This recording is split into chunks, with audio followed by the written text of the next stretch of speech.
kaikille! Mun nimi on Iida ja tää on mun ensimmäinen YouTube-video, joten laatu saattaa olla vähän huono. Ja näin. Mutta tässä ensimmäisessä YouTube-videossa mä ajattelin puhua siitä, kun mua on koulukiusattu. Ja muutenkin aiheesta koulukiusaaminen. No, tässä oli just tää juttu. Mä muistan, että joku muukin on tehnyt tällaisen videon, mutta niin mäkin ajattelin.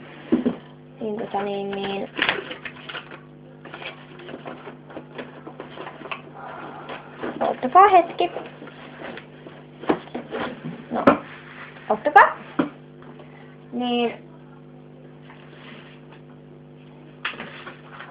Tässä on tällainen paperi. Tällainen paperi tässä. Sitten mä alkaisin kiusaamaan tätä paperia. Kuvitellaan, että tää on nyt vaikka minä. Niin.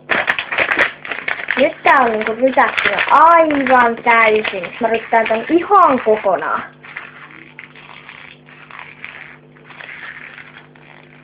Mä oisin nyt kiusannut tätä paperia. Mä oisin rytänyt sen ihan näin.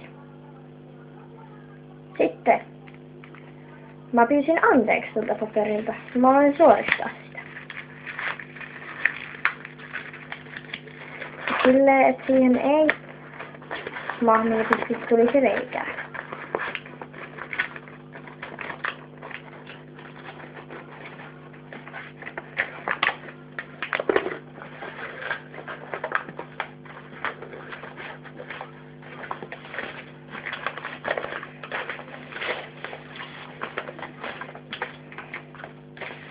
Mä yritän nyt suoristaa tätä täällä.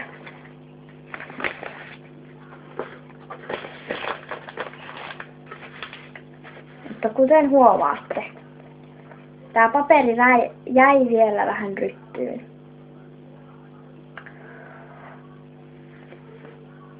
Tää kuvaa vähän niinku muakin, että nyt tälle paperillekin, tää muistaa ikuisesti tän ja sille jää siitä ikuiset arvet sen sydämeen. Mullakin on jäänyt arvet tästä mun sydämeen.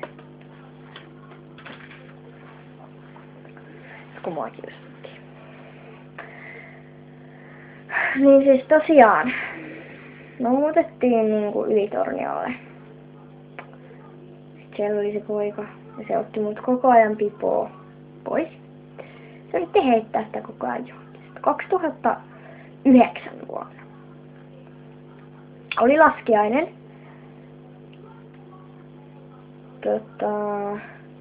Niin me koulunkaan linja-autossa oltiin just lähdössä niinku pois sieltä laskettelupaikasta.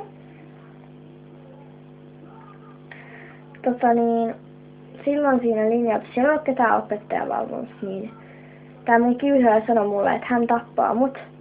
Ja sit sillä oli niinku puukko, oikeesti iso sellainen puukko kädessä. Ja se vaan sanoi, että oikeesti niinku, että se tappaa mut. Ja siis mä olin oikeesti tosi peloissani siitä. Ja mä oon ihan varma, että tekin olisitte ihan varmasti todella peloissanne. Että joku olisi linja-autossa puukon kanssa ja sanoisi, että tappaa sut niin oikeesti. Sitten 2010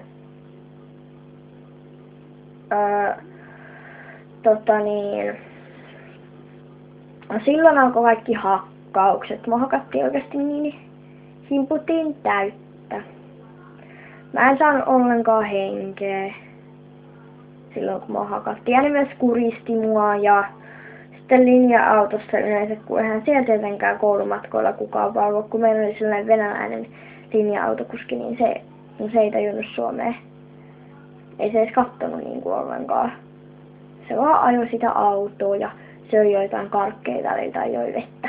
Ei se kattonut ollenkaan niinku niissä peileissä, mitä siellä tapahtuu. Eikä välittänyt siitä, että mä niinku pidätin itkuun. Meinasin alkaa itkemään. Kaikesta vakavin juttu oli se, että kun oli vähän liukasta, mä juoksin just koulun pihalta linja-autoon.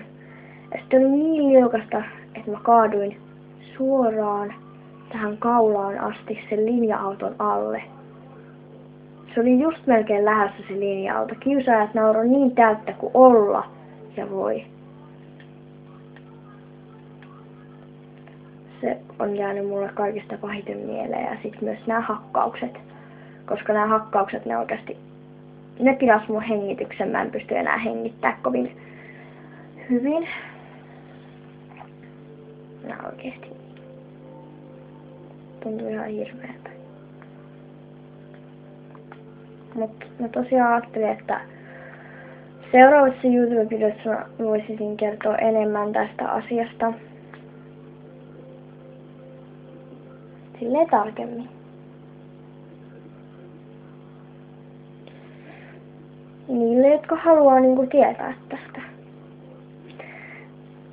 Mä saatan olla vähän ujo tutustua uusiin ihmisiin, mutta mä haluaisin tutustua teihin.